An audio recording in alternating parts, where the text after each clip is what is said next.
if you know about Khala bint Talba, the fact that she is the reason why हमें खुला का हक हासिल है.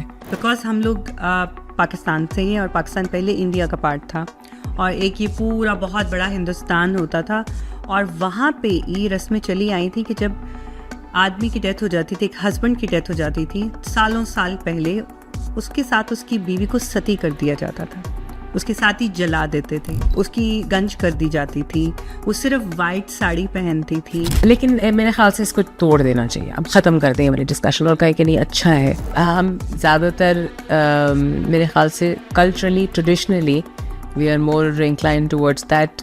उस तरीके का सब कॉन्टिनेंट का मैं हमेशा कहती हूँ कि हम थोड़े हिंदू ज़्यादा.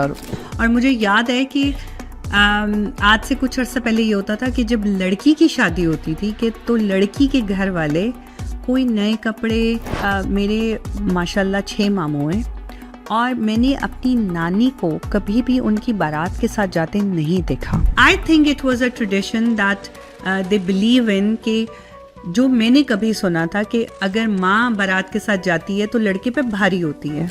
मैरिज फॉर लव और arranged setup. Love. Always love. Independence or companionship? Companionship with room to breathe and safety. Peaceful home or passionate love? I think if you have passionate love, you can actually definitely have a peaceful home. You're right. Therapy or girl talk with the friends? I've always enjoyed my girl talk with my friends. I've always enjoyed them, and I think I felt better after each one of them. अस्सलाम वालेकुम जी. कुछ मज़ेदार सी बातें एक दफ़ा फिर से. आज का मौजू थोड़ा सा हमारे जो एक मौजू होते हैं हमेशा आते हैं उनसे हटके है, एक यूजुअल मौजू से हटके हैं. एक साउथ एशियन वुमेन अगर वो सिंगल है, उसकी शादी अभी तक नहीं हुई, अगर वो डाइवोर्स्ड है या वो विडो है, उसकी माशरे में हैसियत क्या है. इस्लाम की बहस से हट के हम थोड़ी सी बात करेंगे क्योंकि फिर बहुत सी बातें आ जाती हैं और बहुत से लोग आ जाते हैं कि आपने ये गलत बोल दिया, आपने ये सही बोल दिया. तो आज है मेरे साथ खौला. अस्सलाम वालेकुम. वालेकुम अस्सलाम. कैसे आप? मैं बिल्कुल ठीक. आप कैसी हैं? बिल्कुल ठीक ठाक. मैं तो कभी भी बात शुरू करती हूँ तो अपने नाम से शुरू करती हूँ. तो खौला तो बहुत ज़रूरी नाम है. अगर हम बात करें शादी का या if you know about Khala bint Talba, the fact that she is the reason why हमें खुला का हक हासिल है. तो अगर आप like we said we're not going to talk about religion but generally अगर आप इस्लाम में खालिद बिन वलीद को जानते हैं तो आप खौला बिन्त अज़वर को जानते होंगे और जानना भी चाहिए, और खौला बिन्त तालबा को भी जानते होंगे. तो अगर आपको खुला का हक आज हासिल है तो इसलिए है क्योंकि उन्होंने प्रॉफिट से सल्लल्लाहु अलैहि वसल्लम से जाके कहा था कि I don't agree with this system, and then she directly spoke to Allah सुब्हानहू व तआला. एंड कुरान में आयतें भी आई थी. तो हम बात करेंगे. आपका मैं इंतज़ार करूँगी कि आप सवाल पूछे तो हम जवाब दें. बट खौला का मतलब बता रही हूँ, I carry that legacy with me और बोथ द खौलास जिन्होंने जंग लड़ी थी और क्या कहते हैं जो ट्रेनिंग स्टार्ट करती हूँ तो मैं कहती हूँ she killed man in war. So I wouldn't want history repeating itself. मेरे आगे कोई ना आए वरना नाम कब मेरे सर पे चढ़ के बोलेगा मुझे पता नहीं चलेगा. I wouldn't want कि वो जाग जाए अंदर से. But yeah, I do love my name. Khala Asif Dar. Yeah. माशाल्लाह. सब्जेक्ट जो है आज का इसको चुनने में सबसे बड़ा हाथ आपका था. आपने मुझे ये टॉपिक दिया. ज़्यादातर मैं लोगों को टॉपिक देती हूँ. But you said I want to talk about this. This is a bit bold topic, लेकिन हमें इस पे बात करनी चाहिए क्योंकि हम लोग कल्चर में बहुत ज़्यादा फंसे हुए हैं. अगर हम अपने जो हमारे ममालिक हैं इंडिया, पाकिस्तान और बांग्लादेश, अगर हम इससे निकल के बाकी मुस्लिम कंट्रीज़ में जाते हैं तो वहाँ पे थोड़ा सा ये सिस्टम डिफरेंट है. वहाँ पे बेटियाँ बोझ नहीं हैं. वहाँ पे ये नहीं होता कि बेटी को जहेज़ देना है, सारी उम्र जहेज़ जमा करना है हमने. वहाँ पे ये नहीं होता कि अगर बेवा हो जाए या डाइवोर्स हो जाए तो ये दूसरी शादी नहीं कर सकती क्योंकि इस्लाम ये नहीं कहता. हालांकि हम बिल्कुल बरक्स चलते हैं उसके क्योंकि हम आई थिंक कल्चरली ज़्यादा इंक्लाइंड है एज अपोज टू जिस तरह मैं कहती हूँ कि लोग मुझे पूछते हैं कि आपको अथॉरिटी तो नहीं है इस पर, तो मैं पहले ही कह देती हूँ कि मैं बिल्कुल कोई अथॉरिटी नहीं हूँ इस पर, लेकिन क्योंकि एक औरत हूँ, फिर I have lived my entire life south Asian औरत हूँ और सऊदी अरब में गुजारी है, पली बड़ी हूँ, नाम खौला है, और फिर 5 बहनें हैं, एक भाई है, तो 2 दफ़ा शादी की है, तो एक्सपीरियंस है। मैं कहती हूँ I am at a वेंटेज point कि मैं एक्सपीरियंस में और एन अथॉरिटी सिर्फ ये कह सकती हूँ कि हाँ शादी का एक्सपीरियंस है, और उसके बाद की ज़िंदगी का भी एक्सपीरियंस है, उसके बाद कल्चरल नॉर्म्स का एक्सपीरियंस है कि कैसे एक सेटअप में आपको फेस करनी पड़ती हैं चीज़ें, सिंगल पेरेंट होना, दूसरी शादी करना, ये सब। इसलिए बात कर सकती हूँ इसके बारे में क्योंकि गुजरी हुई हूँ इन चीज़ों से। जी जी, क्योंकि हम आज आपके एक्सपीरियंस से बात करेंगे और जो आप अपने इर्द गिर्द देखती हैं उसको लेके बात करेंगे। कल्चर का हम थोड़ा सा ये बताते चलें कि बिकॉज हम लोग पाकिस्तान से हैं और पाकिस्तान पहले इंडिया का पार्ट था और एक ये पूरा बहुत बड़ा हिंदुस्तान होता था, और वहाँ पे ये रस्में चली आई थी कि जब आदमी की डेथ हो जाती थी, एक हस्बैंड की डेथ हो जाती थी, सालों साल पहले उसके साथ उसकी बीवी को सती कर दिया जाता था, उसके साथ ही जला देते थे। फिर अगर वो उससे थोड़ा सा निकल के आगे आए तो फिर वो औरत की हालत ऐसी बना देते थे कि वो दिखने के काबिल न, यानी उसकी गंज कर दी जाती थी, वो सिर्फ वाइट साड़ी पहनती थी, उसको चारपाई पे सोने का हक नहीं होता था, मतलब उससे हर किस्म की आसाइश बिल्कुल छीन ली जाती थी उससे। तो हम लोग उससे बहुत इंस्पायर्ड थे उस कल्चर से। आई थिंक बिल्कुल स्पॉट ऑन आपने कहा। हम ज़्यादातर मेरे ख्याल से culturally traditionally we are more incline towards that, उस तरीके का सब कॉन्टिनेंट का। मैं हमेशा कहती हूँ कि हम थोड़े हिंदू ज़्यादा और मुसलमान जो एक्चुअल हमारा ईथॉस है वो नहीं है, उससे बहुत दूर है, बिकॉज ऑब्वियसली साथ रहे हैं तो बहुत सारी चीज़ें इम्बाइब की हैं, और कुछ ऐसा है हमारी आपका खून में कि वो छोड़ देते हैं, लेकिन जो हमने इम्बाइब किया होता है वो हम पकड़ के रखते हैं उसको, उसमें ग्रोथ कम आती है या देर से आती है।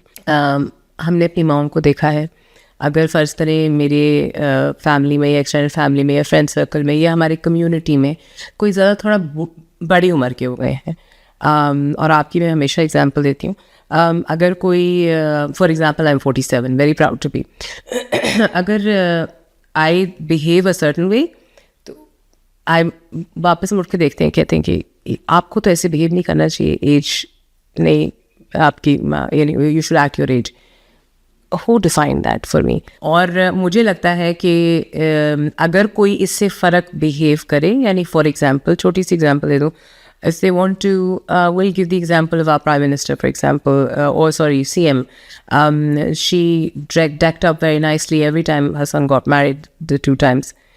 Everyone should actually celebrate that. If you want to look nice, you can look nice and you can behave any which way you want. It gives you joy, you're in the boundaries of, मेरे हिसाब से celebrate करना चाहिए इस चीज़ को। और जब आप ये सब बोल रहे हैं, जो आपके इर्द गिर्द के मर्द हजरात हैं, चाहे वो जेंडर या यंग लड़के हैं या बड़े उम्र के हैं, वो सब ये सुन रहे हैं तो उनको पता है, and they have to make, वो फिर इम्प्लीमेंट कराते हैं। ये इतनी गलत कंडीशनिंग है ये, और फिर जब उनकी घर औलाद होती है तो फिर it's a cycle, it's a never ending cycle. और बाद में छोटा भाई भी बड़ा भाई बन जाता है, और वो जिम्मेदारी वही वाली लेते हैं। उनकी नज़र में जिम्मेदारी है कि इनको बंद कैसे करना है, इनको पर्दा कैसे करना है, इनको चुप कैसे कराना है। तो मेरे हिसाब से ये बहुत ज़रूरी है कि हम एक तो इस तरह बात करें इस बारे में और इसको नॉर्मलाइज़ करें, और 2026 में ये वाली गुफ्तगू करें कि अब आगे क्या करना है। और मैं लोगों को हमेशा कहती हूँ कि मेरे लिए सबसे अच्छी, if I was the king, if I ever was made the king, ख्वाहिश कर सकते हैं, तो ऐसी दुनिया होगी जिसमें लड़कियां खुश होंगी, हंसेंगी भी। If they want to dance they will dance, if they want to joy they will joy. That is the world I want to see, and they will feel safe, हिफाजत में रहें, खुश रहें। और इसकी शुरुआत तब होती है जब आप अपनी ज़िम्मेदारी पूरी करते हैं कि आपने सिखाना उनको तो है ही है जो सिखाना है, पर आपने जो आपके घर में लड़का है, मर्द है, और अगर आप माँ हैं तो आपकी ज़िम्मेदारी है कि आपने अपने शौहर को और जितने इर्द गिर्द आदमी हैं उनको सिखाना है कि इन्होंने कैसे रहना है, इनको किस चीज़ की इजाज़त ये पैदा होते लेके आई थी। अच्छा खौला, शादी करना कितना ज़रूरी है ज़िंदगी में? शादी करना मेरे हिसाब से कोई भी फैसला करना, चाहे वो शादी का हो, नौकरी का हो, बच्चा करना ना करने का हो, क्या पहनना है, क्या खाना है, अगर आपको बेनिफिट करता है, आप पहली बात तो आप ये देखें कि इसमें मेरे लिए क्या प्रोज एंड कॉन्स है। मुझे बेनिफिट कर रहा है तो फिर मैं ये फैसला करूँगी। ज़रूरी है कंपेनियनशिप भी ज़रूरी है, पार्टनरशिप भी ज़रूरी है, लेकिन it's like any other chapter in your life, it is not the whole book. लेकिन ये फिर एक पूरी फैमिली का मुद्दा क्यों बन जाता है कि अब जैसे ही लड़की 16-18 की होती है, हम ये सोचना शुरू कर देते हैं कि ये बड़ी हो रही है, इसकी शादी करनी है। मैंने हमेशा से किसी भी इस तरह के सवाल का इस तरह जवाब दिया है कि सर्टनटी जो है ना, सर्टनटी एक ऐसी चीज़ है, सर्टन है तो वो सिर्फ और सिर्फ अल्लाह की ज़ात को पसंद, यानी उनके के साथ एसोसिएट करते हुए अच्छी लगती। तो कोई भी चीज़ सर्टनटी से मत कहें, अब ये पैदा हो गई है, अब इसकी शादी करनी है, तो ये हर बंदे के लिए हर बंदे की किस्मत में औलाद नहीं है, हर बंदे की किस्मत में शादी नहीं है। तो जब वो पैदा होगी तो आपने प्रेशर डाल दिया उस सर्टनटी का जो जिसका ना आपके हाथ में इख्तियार है। तो I always say this that certainty का नाज जो है ना, वो सिर्फ अल्लाह की ज़ात को सूट करता है। तो जब कोई पैदा होगा तो आप कहें कि हमने अपनी ज़िम्मेदारी पूरी करनी है बाय कीपिंग देम सेफ, उनको खाना खिलाना है, उनको तालीम देनी है, अच्छी तरबियत देनी है सबसे पहले। उसके बाद आगे जो इनकी ज़िंदगी में लिखा हुआ है वो होगा। हमने उसको फोर्स नहीं करना है, हमने उसको कॉन्कॉक्ट नहीं करना है, हमने उसके इर्द गिर्द चीज़ें नहीं बनानी है कि ये तो ज़रूर होना है। जिस तरह मुझे याद है कि मेरी फर्स्ट डिवोर्स हुई थी तो मैंने ख़ुद फाइल की थी, और जो खुला का इख्तियार है वो फिर मैंने इस्तेमाल भी किया।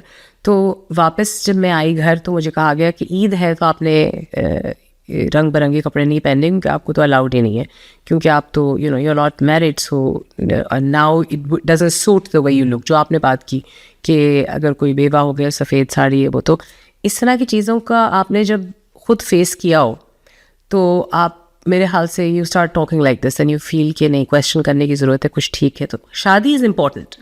लेकिन सॉरी, मैं आपको यहाँ रोकूंगी कि जब आपको ये कहा गया तो आपका क्या रिएक्शन था? आई थिंक heavily disappointed, बहुत मैं डिसअपॉइंट हुई थी कि मेरे What have you done? You rebellious हुई थी आप, या फिर आपने कहा मैं नहीं पहनती, या पहना? नहीं, मैं नहीं पहना, और दुख, disappointment, my heart sank and I was like ऐसे कैसे हो सकता है, ये कैसे कह सकते हैं। तो मना किया गया। फिर मेरी एक बहन की मंगनी हो रही थी तो उस पर कहा कि इनको दूर रखें ज़रा, बुरा सा आया। अगेन इंडियन कल्चरल थिंकिंग, और आई थिंक मेरी मदर साइड पे थी, father was very broad minded, extremely broad minded, और उनकी ब्रिंगिंग की वजह से हम ऐसे हैं। एंड आई थिंक वो फिर जनरेशनल बैरियर तोड़ा मैंने, ये कह के कि पहले I was the first girl to be in co education, फिर पढ़ाई की, फिर नौकरी की, फिर सेकेंड मैरिज जब की, तो वो भी देयर आर थिंग्स जो हमने की जो कि फ़र्क थी। हम नहीं कह रहे कि बहुत कोई आला काम है कि आप ये करें, बट उसमें कोई बुराई नहीं थी। और जिस तरह लाइफ की एक्सपीरियंसेस और वाक़यात होते गए, हम उनको रिएक्ट करते गए अपने बेस्ट, जिसको कहते हैं सोच के हिसाब से। मगर बिकॉज आप इतने एक्सपीरियंसेस से गुजर जाते हैं तो आप कुछ सीखते हैं, तो आप कहते हैं अच्छा let's talk about this, I think ये दोबारा रिविजिट करने की ज़रूरत है, ये ठीक नहीं है, ये बात सही नहीं है। मुझे याद है कि मेरी मम्मी ने मुझे एक वाक़या सुनाया था कि मेरी खाला जो बड़ी हैं उनके बारे में कहा कि हम जब वलीमे वाले दिन गए तो स्टेज पे उनके यहाँ पे निशान थे मेकअप से छुपाए हुए थे, यानी उनको मार पड़ी हुई थी। And very proudly she is telling me कि, और हमने उनको कहा कि अब जीना मरना यहीं पे है। The minute she said to me this वाक़या में मेरे ख्याल से कोई होंगी अराउंड 18-19 की, जो मैंने सुना तो मुझे हिट किया कि उस वक्त मुझे सही गलत की इतनी ज़्यादा समझ रही थी, but it felt so wrong listening to it. मैंने अम्मी को सबसे पहले कहा कि आपको पता है कि इसका हिसाब देना होगा कि आपने देखा था और आपने इसके ख़िलाफ़ कोई बात नहीं की, आपको उनको वापस लेके आ जाना चाहिए था। कहते नहीं, औरत का घर जीना मरना और मैयत ही आती है। और फिर जब अब्बू की वजह से वापस मैं आ गई, क्योंकि obviously things didn't work out and domestic violence did not be tolerated, तो मैं वापस आ गई। तो मुझे कहा गया कि ये गद्दा है, ये एक तकिया है, ये एक चादर है, और जितना जल्दी हो सके आप वापस जाएं। सो आपकी जो पहली शादी थी, इट वाज अरेंज और love? It was semi-arranged. For example, जो my husband, first husband, मेरी बेटी के जो वालिद हैं, he fell in love with me and he said, मेरी friend के कज़न थे, उन्होंने कहा इनसे शादी करनी है मैंने, और it was like a trophy wife for him कि ये मना किए, मुझे कहा गया कि ये नहीं, इनसे नहीं हो सकती, तो उन्होंने कहा मैं करके दिखाऊंगा. So that was it. And he suffered, I think right after we got married, he had brain tumor, I didn't know. बहुत तबीयत उनकी ख़राब रही और सब कुछ, फिर वो ठीक भी हो गए. फिर उसके बाद then when he recovered from the brain tumor और सर्जरी भी सब कुछ, became a very different person, very difficult from what I married.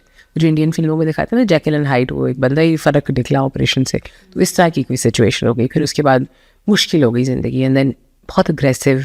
और सारी बात है, I understand that he also went through difficult procedure and life changing things. तो बस it became difficult, and I think my father was took the right decision के फला, अगर आप नहीं रह सकते, उन्होंने कंडीशन भी देख ली. और फिर I think the one time that I was in a situation में जहाँ पे कोई डोमेस्टिक वायलेंस आप कह दें होता है, तो second time when it happened my daughter fail, तो मैंने कहा ये तो बढ़ता ही जाएगा. बस फिर उन्होंने फैसला ले लिया. फिर उसके बाद आई फाइंड फॉर बोला. तो दूसरी शादी का कैसे सोचा? हम सब छोड़ के आप ही के बारे में पूछेंगे. हाँ, वो वही बात है, मैं कभी कभी कहती हूँ किसी को अपनी लाइफ स्टोरी के मूवी राइट्स भेज दो. दूसरी शादी was someone younger, and it was I think वही बात है, कुछ चीज़ें हैं जो I mean I don't want to be too open about them, क्योंकि not very good experience. And जिनकी, मैं ये ज़रूर कहूँगी, जिनकी बेटी होती है वो कोशिश करें कि बहुत सोच समझ के शादी करें. और जब करें तो मैं ये तो एडवाइस करूँगी अब अपने एक्सपीरियंस के बाद कि either don't keep your daughter with you, either keep her with you, choose her over everything else. और बड़े हो जाएं बच्चे और सब कुछ हो जाए, आप घर चले जाएं अपने, फिर आप बेशक के लिए सोचें, लेकिन उससे पहले बहुत किसी पे एतबार मत करें. तो बस ऐसे ही कुछ था, तो इसलिए फिर दूसरी शादी तो बिल्कुल छोड़नी इस तरह ही पड़ी कि 13 साल की शादी, और उन्होंने कहा कि आपका तो आप you can not know longer be in this marriage, it is not क्या कहते हैं, वैलिड ही नहीं रहा. मैंने कहा इस तरह की कोई बात थी, तो उन्होंने कहा खुला ले लें ये तो, because you know there were things that were had to do with him and my child.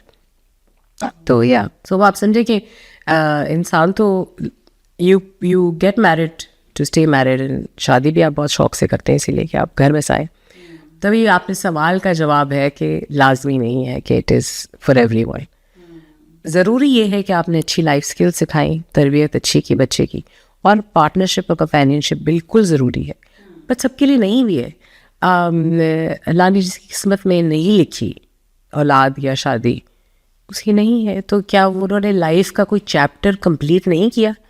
ऐसी बात नहीं है. मैंने देखा है कि उन लोगों का फिर लाइफ का कोई और मिशन होता है, क्योंकि हम एक सर्कल में फंस जाते हैं ना. लाइक एक सर्कल है, जैसे कहते हैं कि बच्चा पैदा हुआ, इसको बड़ा कर लो, अच्छे स्कूल में डाल दो, अच्छी पढ़ाई कर ले, फिर अच्छी जॉब पे लग जाए, हाँ, और फिर इसकी शादी कर दो, और फिर ये कोलू का बैल बन जाए. आदमी, लड़कों के लिए ये होता है, और लड़की के लिए बड़ी हो गई है, बस अब शादी कर दो, अब ये बच्चे पैदा करेगी, फिर ये हैप्पी रहे, बच्चे हो जाएं, लड़की है तो लड़का भी हो जाए. सो मतलब हमने ना एक वो रखे हुए हैं कि अच्छा ये भी टिक कर दिया, ये भी टिक कर दे, ये टिक कर दे. कल के ज़माने में ये फॉर्मूला, ये रेसिपी जो है वो सेटिंग अप फॉर फेलियर है. इतने सारे माइलस्टोन्स कैसे दे दिया आपने उस बेचारे को या उस बेचारी को, कितने सारे माइलस्टोन्स उसने अचीव करने हैं. और आजकल बच्चे with mental health, with understanding life, और कितनी डिफ़िकल्ट है अभी, चैलेंजेस है उसमें. आपने इतने माइलस्टोन्स रख लिए अब उस बच्चे ने या उस औलाद ने, आपकी कितने माइलस्टोन्स अचीव करने हैं आपको खुश करने के लिए, या बेसिक चीज़ें करने, एक चेकलिस्ट पूरी करने के लिए. और यही सब करते करते क्या होता है कि कोई एक साथ ही चला जाता है, और हम बच्चों को बड़े करने में उस रेस में इतने ज़्यादा बिजी होते हैं कि जब हस्बैंड और वाइफ के एक कंपेनियनशिप का टाइम आता है कि now they are free from every duty, बच्चों की शादी हो गई, मतलब अब आपके पास अपने लिए टाइम है कि आप बैठ के चाय का कप पियेंगे और अपनी बातें याद करेंगे, तो उसमें ये होता है क्योंकि एक चला जाता है। तो मर्द जो है वो तो शादी कर लेता है क्योंकि उसको होता है कि मेरा ख्याल कौन रखेगा। हालांकि वो मर्द है, मर्द ने सबका ख्याल रखना है, बट उसका सबसे बड़ा एक्सक्यूज़ ये होता है बच्चों को कौन देखेगा, मेरा खाना कौन बनाएगा। लेकिन औरत के पास कोई ऐसा एक्सक्यूज़ नहीं होता। उसको ये कहा जाता है कि अब तुमने बच्चों को देख लो, या उसके बारे में सोचा ही नहीं जाता। जैसे वो 40+ हुई है और खुदा न खास्ता कुछ ऐसा हो गया है, हाँ, उनकी कोई नीड्स नहीं है, बस अब अल्लाह अल्लाह करेगी, दैट्स इट। ये बिल्कुल गलत है मेरे ख्याल से। It is such a wrong concept. और हमें समझना चाहिए कि नीड्स तो आपकी 80-90 तक भी हैं, और किसने कह दिया कि नीड्स 78 पे 74 पे कम हो जाएंगी, लेकिन नहीं, ये ऐसे नहीं कि नहीं होंगी। कंपेनियनशिप और मेरे ख्याल से फ़िज़िकल नीड्स और इमोशनल नीड्स हमेशा रहेंगी, और आपको रहनी भी चाहिए। इसमें बुराई नहीं होनी चाहिए। इसमें आप if your fathers lost your mother remarry, आप ज़रूर इसको नॉर्मलाइज करें, अप्रोच करें, पूछें उनको क्या चाहिए, और जिसको जो पसंद और सूट कर रहा है उसको वो करने की इजाज़त दें। आप इनेबलिंग इन्वायरमेंट बनाएं। मैं तो हमेशा ये कहती हूँ कि enabling you should be an enabler for positive change. अगर मैंने ऐसे बहुत दफ़ा किया है, और इस पर बहुत डांट भी खाई है और बहुत जूते भी खाए हमेशा, कि जहाँ पे मेरी मुमानी फॉर एग्ज़ाम्पल एक है, वेरी यंग एज में बेबा हो गई, और अभी तक उन्होंने वापस नहीं की दूसरी शादी, क्योंकि इट वॉज एक्सपेक्टेड कि अब बस अब ख़त्म इनका चैप्टर। क्यों? आई विश कि मैं बड़ी होती और मैं इनेबलर होती उन लोगों में से जो इनको पूछ तो लेते ना। आप उनकी राय पूछ लें, उनके लिए पॉजिटिव एनवायरनमेंट क्रिएट करें जिसमें वो आपको बता सके कि मेरा दिल है कि मैं दोबारा शादी करूं। वो कहने के बारे में सोच नहीं सकते, अब से can not even go there in their head, but I feel that's wrong. और एक और चीज़ बहुत ज़रूरी है, अगर आप 58 के हैं, फिर कैसे बिहेव करना है आपने 58 में, how are you going to behave. मैं हमेशा कहती हूँ कि अगर कोई खुश है, और मेरी बहुत ख्वाहिश है कि लोग इसको नॉर्मलाइज कर दें कि एक औरत अपने आप को सेलिब्रेट करेगी किसी भी उम्र में, कुछ भी होगा, कोई मसला नहीं है। अपनी बेटी की शादी में भी डांस करेगी, और इसमें डांस में इसलिए कहती हूँ कि ये एक एक्सप्रेशन, ये खुशी कहना, खुशी की अलामत है। अच्छा गाना सुनेगी, अच्छा खाएगी, अच्छे कपड़े पहनेगी, अच्छे दुल्हन की तरह दिखेगी कि मैं लड़की की माँ हूँ, पता लगे। और मुझे याद है कि आज से कुछ अर्सा पहले ये होता था कि जब लड़की की शादी होती थी कि तो लड़की के घर वाले कोई नए कपड़े, मतलब वो भाई और बाप तो देगों में ही घुसे होते थे बेचारे, मेहमानों को देख रहे हैं, देगे बनवा रहे हैं, ये सब कर रहे हैं, और माँ को has to be very simple because बेटी की शादी है। लेकिन मेरे ख्याल से इसको तोड़ देना चाहिए। अब ख़त्म कर दें हमारी डिस्कशन, और कहें कि नहीं अच्छा है, आप भी तैयार हों, वो भी तैयार हों। और आपने सवाल पूछा ना कि शादी कितनी ज़रूरी है, इतनी सेलिब्रेट करनी जितनी आपको ज़रूरी लग रही है, और फिर पूछें लोगों से आपने करनी भी है कि नहीं। कुछ लोगों, नॉट एवरीबडी इज़ मेड। मैंने आई थिंक ये स्कूल के ज़माने में कहीं does everybody have the right to be a parent, यानी क्वेश्चन करें हर चीज़ को।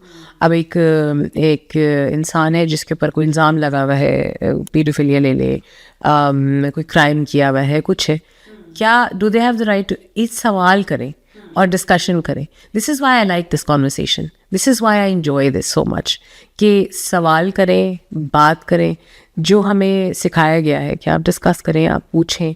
क्योंकि अगर आप बात करेंगे और एक्सेप्ट करें कि हमारी सोसाइटी में ये प्रॉब्लम्स है, बेवाओं के साथ ऐसा होता है, तो जो उनके साथ लोग हैं सबको इसका जवाब देना होगा।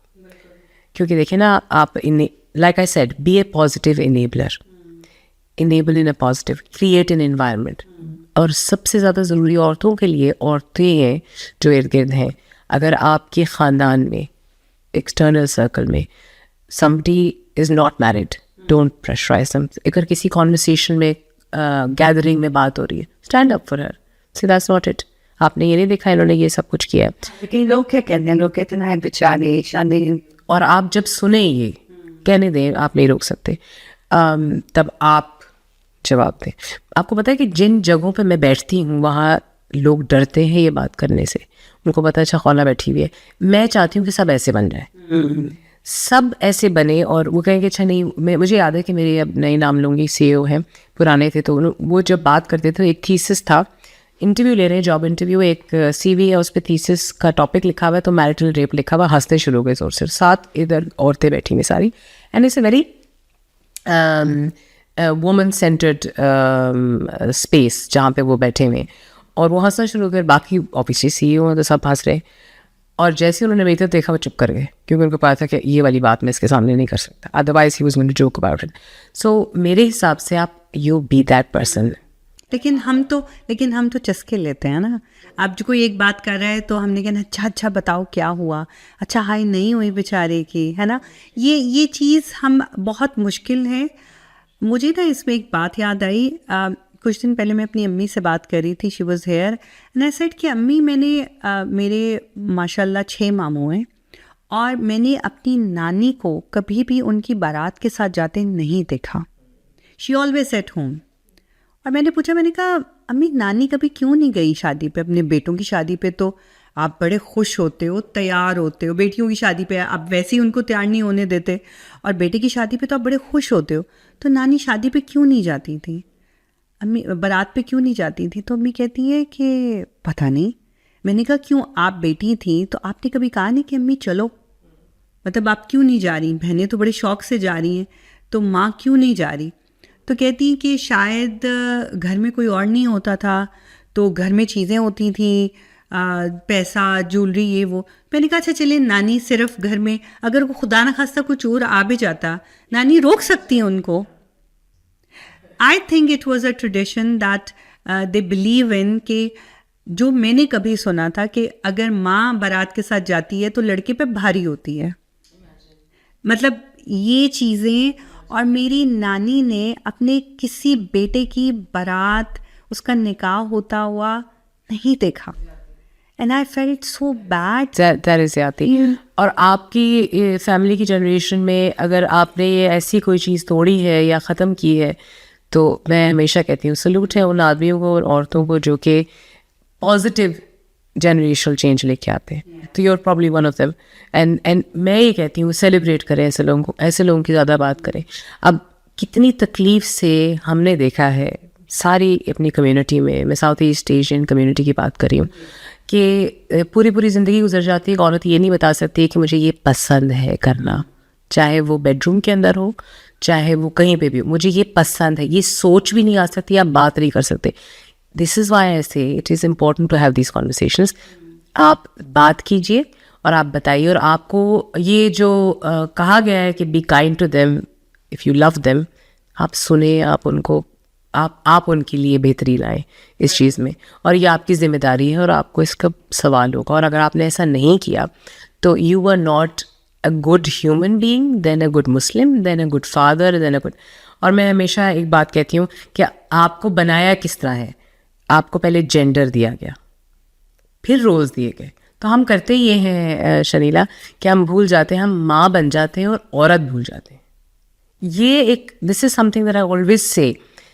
मेरी दोस्तें हैं जिनके लिए औलाद पहले हैं, वो औरत बाद में है। आपको मैं देखती हूँ जिस तरह, तो या अब मेरे ख्याल से I think I celebrate being a woman so much. तो मैं कहती हूँ कि मैं पहले, मुझे जिस रोल में, जिस स्टेप्स में बनाया ना, उसी स्टेप से मैंने ज़िंदगी गुजारनी। और हमारे इस कल्चर का सबसे बड़ा फिनोमेना और सबसे बुरी चीज़ ये है कि हम जैसे ही माँ बनते हैं तो हम भूल जाते हैं कि हम औरत भी हैं। पहले आप औरत बने थे, जेंडर आपको असाइन हुआ था, फिर आपके पास रोल्स आए थे, बेटी का, बहन का, फिर बीवी का, फिर माँ का, hopefully in this order.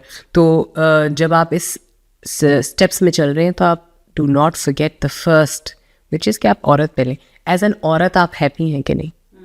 B happy as a woman, you will be happy in all roles. That's what we forget. And और फिर दूसरी बात, अपनी सारी खुशी बास्केट में डाल के किसी और को दे देते कि इन्होंने खुश रखना है, खुद भी खुश रहना सीखें। जो आप पूछ रहे थे ना कि शादी होनी चाहिए कि नहीं होनी चाहिए, नहीं अगर हुई तो कोई बात नहीं, आप खुद भी खुश रह सकते हैं।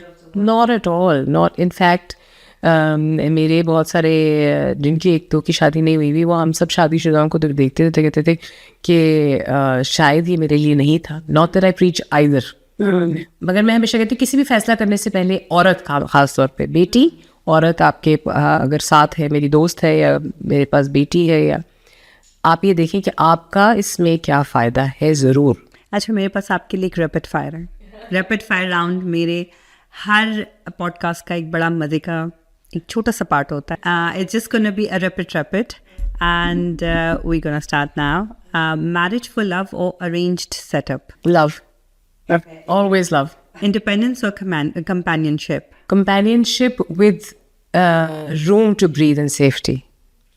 Peaceful home or passionate love? I think if you have passionate love, you can actually definitely have a peaceful home. You're right. Therapy or girl talk with the friends? I've always enjoyed my girl talk with my friends. I've always enjoyed them, and I think I felt better after each one of them. Red flag you notice instantly? अगर कोई अपनी girlfriend partner बीवी की बुराई कर रहा है, instant red flag. To impress you, he's like वो दूसरी को गलत कह रहा है. So biggest green flag in a partner? सुनने वाला हो, एक्सेप्ट कर ले. Soulmate or self love first? Self love. Single and happy or married and miserable? Of course, happy either way. Just the sentence में happy आ गया तो happiness for yourself first. What is the more attractive, kindness or confidence? Kindness. Okay. One stereotype about single women you hate most? Confident है तो क्या कहते हैं, नहीं चलेगी. Late marriage or wrong marriage? I'd be happy with the late marriage than wrong. Text first or wait them to text you? I always text. I do what I want to first. Okay. Emotional connection or physical attraction? Depends on the state of mind and week. I would want an emotional connection, but I feel that physical connection or chemistry is extremely important for longevity. So one thing society should stop asking women. आपकी क्या उम्र है, क्या वजन है, क्या पहन रहे हैं, क्या? I think it's just So many questions. Pressure from family, relative or society? no pressure at all. Absolutely give no.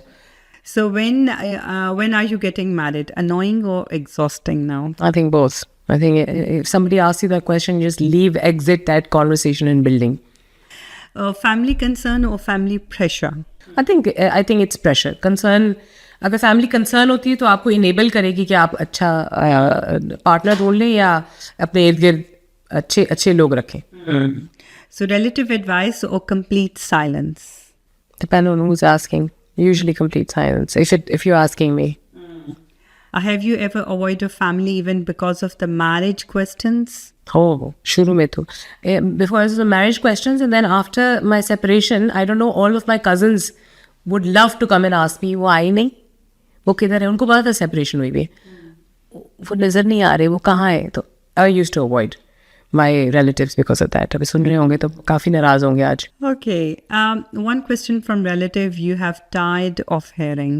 I think after my first marriage, everybody used to ask me कि अब दोबारा शादी कब कर रही हो, अब क्या करोगी, अब क्या प्लान है लाइफ में. हाँ, लोगों को ये बड़ा जानने में होता है ना, आप क्या प्लान, आप क्या करना है आगे. मेरे साथ तो लाजमी होता है ना कि उनकी what is she up to now. अच्छा, अब जाने से पहले लास्ट एक क्वेश्चन मैं आपसे करना चाहूँगी कि एक औरत को जो सिंगल हो, डाइवोर्स्ड हो या बेवा हो या शादीशुदा भी हो, उसको किस चीज़ से आज़ादी चाहिए या उसको किस चीज़ की आज़ादी होनी चाहिए? Anything that impacts me should be my decision, or I should have a say in it. If it's impacting me, मेरी फाइनेंशियल को इम्पैक्ट कर रहा है, मेरे मेंटल हेल्थ को, फिजिकल हेल्थ, किसी भी चीज़ की मुझ पे कोई इम्पैक्ट है, मैं तो कह रही हूँ कि ज़माने में भी मेरे इर्द गिर्द भी अगर काउंसिल ने कोई चीज़ डिसाइड करनी जिस पे मुझे इम्पैक्ट है, गवर्नमेंट ने कोई चीज़ इम्पैक्ट करनी जो मुझे इम्पैक्ट करेगी, यानी decision, I should be involved, I should be asked, my voice should be there. लेकिन हम लोग कहीं ना कहीं कॉम्प्रोमाइज़ भी तो करते हैं ना. शादी में आपको देखें, शादी चलाने के लिए, एक अच्छी ज़िंदगी चलाने के लिए आपको कहीं ना कहीं थोड़ा बहुत कॉम्प्रोमाइज़ तो करना पड़ता है. मैं कॉम्प्रोमाइज़ 100% मानती हूँ कि I don't like the word compromise. I like to say कि मैं आप मुझसे जितनी काइंडनेस शो करेंगे मैं भी उतनी काइंडनेस आपको शो करूँगी, तो चलेगा सब कुछ। अगर मैं 80% करूँगी और आप 20% करेंगे कहीं ना कहीं, और सेम अगर आप 80% कर रहे हैं और मैं 20% दे रही हूँ, तो कहीं ना कहीं आके ये प्रॉब्लम आएगा। सो आई थिंक थोड़ा बहुत बैलेंस रखना चाहिए, और लाजमी नहीं है कि मैं हर वक्त 50% पूरा अपना 100% या 50% दूँ। कभी कभी आप, कभी मैं। एक there are good days and bad days. On your good days I should not be bad, and on your bad days I should just be nice to you. Do you understand? Like it should be like that. अच्छा खला, आपको शायरी का भी बहुत शौक़ है। आपको मैं अक्सर देखती हूँ, बहुत खूबसूरत साड़ियों में आप बहुत प्यारी शायरी कह रही होती हैं। तो आज इस मौजू को लेके कोई शायरी आपने कुछ कहना चाहेंगी? हाँ, क्यों नहीं। And I knew I was coming, so I thought कि एक तो मुझे बहुत पसंद है खलीलुर रहमान कमर साहब। इतने खुद मुझे पसंद नहीं, लेकिन उनकी कुछ पोइट्री पसंद है। उनका एक देयर समथिंग नज़म है या गज़ल है, जैसे हर जहन को जंजीर से डर लगता है, जैसे हर जहन को जंजीर से डर लगता है, पीर व मुर्शिद मुझे हर पीर से डर लगता है। मकतबे फ़िक्र की बहुतात जिधर होती है, मकतबे फ़िक्र की बहुतात जिधर होती है, तर्जुमा ठीक है तफसीर से डर लगता है। जिसमें तकदीर को बदलने की सहूलत ना मिले, जिसमें तकदीर को बदलने की सहूलत ना मिले, ऐसी लिखी हुई तकदीर से डर लगता है। और जिससे चुपचाप ज़मीरों को सुलाया जाए, और जिससे चुपचाप ज़मीरों को सुलाया जाए, ऐसे कमज़र्फ़ की तदबीर से डर लगता है। एक मुझे बहुत पसंद है शेर, जो मैं हमेशा कहती हूँ और बहुत खुश हो के सुनाती हूँ, कि मोहब्बत तो सियासत के चलन छोड़ दिए, कि मोहब्बत तो सियासत के चलन छोड़ दिए, हम अगर इश्क ना करते तो हुकूमत करते। ये जो हम चुप है, ये जो हम चुप है, तो उसको भी गनीमत जानो, हम अगर सब ना करते तो क़यामत करते। वाह वाह वाह, वेरी नाइस, बहुत मज़ा आया आपसे बातें करके, बहुत मज़ा आया। आप इतनी दूर से आई हमारे इस पॉडकास्ट के लिए, thank you so much for inviting me. और मुझे तो बातें करने का शौक़ है, तो जब भी बुलाएंगे। Thank you so much. मैं अपने देखने वालों से ये सवाल ज़रूर करूँगी कि आप हमारी आज की कॉन्वर्सेशन के बारे में क्या कहते हैं? आपको क्या लगता है हमने जो भी बातें की हैं ये आपके दिल को छुई हैं? आपके अंदर कुछ ऐसी बातें हैं कि आपको लग रहा हो कि शायद ये मेरे ही दिल की बात कर रहे हैं? तो कमेंट्स में ज़रूर बताइएगा, और अगर आप खौला को दोबारा से सुनना चाहते हैं तो ज़रूर बताएं, हम एक दफ़ा फिर से बुलाएंगे। तो अभी तक के लिए अल्लाह हाफ़िज़।